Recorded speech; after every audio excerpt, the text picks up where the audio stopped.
আচ্ছা, তুমিও কি ইংরেজি প্রথম পত্র না পড়ে বা কম পড়ে ভালো ফলাফল করতে চাও? তাহলে আজকের এই ভিডিওটা তোমার জন্যই। আজকের ভিডিওটাতে আমরা বলে দেব কিভাবে অল্প পড়েই বা একদমই যারা এখনো পড়ো নাই, সামনে পরীক্ষা, তোমরা কিভাবে ইংরেজি প্রথম পত্রে ভালো করতে পারো। ফার্স্ট অফ অল আমি বলব যে ভাইয়া তোমরা কোয়েশ্চেন প্যাটার্ন বোঝো। যে কি আছে তোমাদের মধ্যে মানে বহুত সংখ্যক স্টুডেন্ট এমন আছে যে তোমরা এখনো জানোই না যে ইংরেজি প্রথম পত্রে কি আসে, কিভাবে অ্যান্সার করতে হয়। সবার আগে আমাদের শিখতে হবে অ্যান্সার করা। এখন অ্যান্সার করা শিখবা কিভাবে?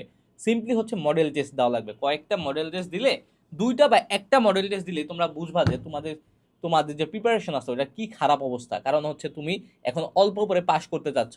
এখন যখন মডেল টেস্ট দিবা অ্যাটলিস্ট হচ্ছে তোমার আইডিয়া হবে কোশ্চেন সম্পর্কে। যখনই কোশ্চেন সম্পর্কে আইডিয়া হবে তুমি কি করবা, যে তুমি রিসোর্স সংগ্রহ করা শুরু করবা যে কিভাবে অ্যান্সার করা যায়, কিভাবে এগুলো সলভ করা যায়।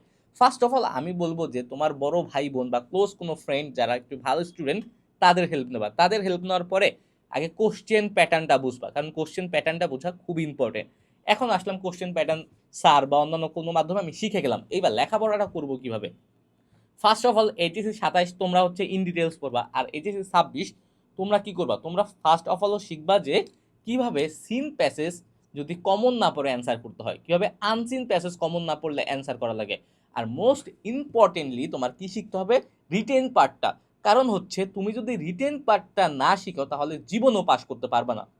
তাই সবার আগে শিখতে হবে যে ইনফর্মাল লেটার কীভাবে লিখতে হয়, তারপর ইমেল কীভাবে লিখতে হয়, প্যারাগ্রাফ কীভাবে লিখতে হয়, তারপর ডায়লগ কীভাবে লিখতে হয়, ফ্লো চার্ট কীভাবে লিখতে হয়, তারপর তোমার গ্রাফ কীভাবে লিখতে হয়। যখন তুমি এগুলো নিয়মগুলো জানবা, নিয়মগুলো তোমার নোট করা থাকবে, পরীক্ষার হাতে আগে কিন্তু তোমরা জাস্ট কি একদিন বন্ধ পাবা। সুতরাং ওই একদিন বন্ধে তুমি জাস্ট নিয়মগুলো দেখে যাবা।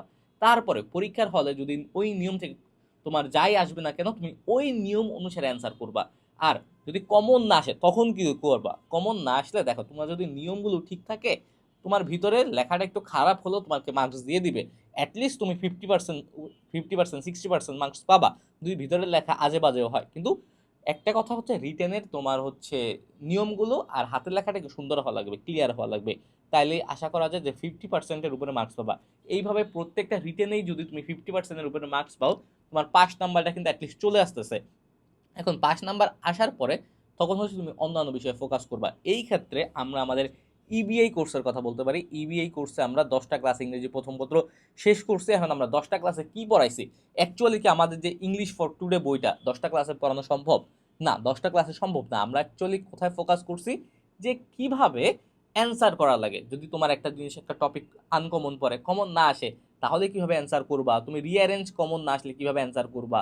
তারপর হচ্ছে ফ্লো চার্ট কীভাবে অ্যান্সার করবা, প্রত্যেকটা রিটেনের যে ধরনগুলো আছে, নিয়মগুলো আছে, আমি ধরে তোমাদের বুঝিয়ে দিছি। এর ফলে কি হবে যে পাস করাটা একদম ইজি হয়ে যাবে। আর ইজি তো, আর যারা একটু ভালো তোমরা হচ্ছে জানলা, শিখলা, এ প্লাস পাওয়াটা সিকিউর করলা। এই হচ্ছে মোটামুটি বিষয়। তারপরে যখন তোমার নিয়মগুলো শেখা শেষ, প্র্যাকটিস করবা। এখন কয়টা মডেল প্র্যাকটিস করবা, এই একটা প্রশ্ন তোমাদের হাতে থাকে। এখন আমি ভাইয়া বলবো যে যদি তোমার হাতে সময় থাকে তাহলে তুমি মিনিমাম হচ্ছে 5টা হচ্ছে মডেল টেস্ট কমপ্লিট করবা। 5টা মডেল টেস্ট দিলেই তোমার মোটামুটি দেখবা আয়ত্ত হয়ে গেছে। প্রথম 2টা একটু কষ্ট হবে, প্রথম 2টা খারাপ হবে। খারাপ হলে সমস্যা নেই, পরে এগুলো আস্তে আস্তে কি গ্র্যাজুয়ালি ঠিক হয়ে যাবে। এইভাবে যদি লেখাপড়াটা করো তাহলে আশা করা যায় যে ইংরেজি প্রথম পত্র নিয়ে যে তোমরা ভয়টা পাও, ভয়টা আর থাকবে না।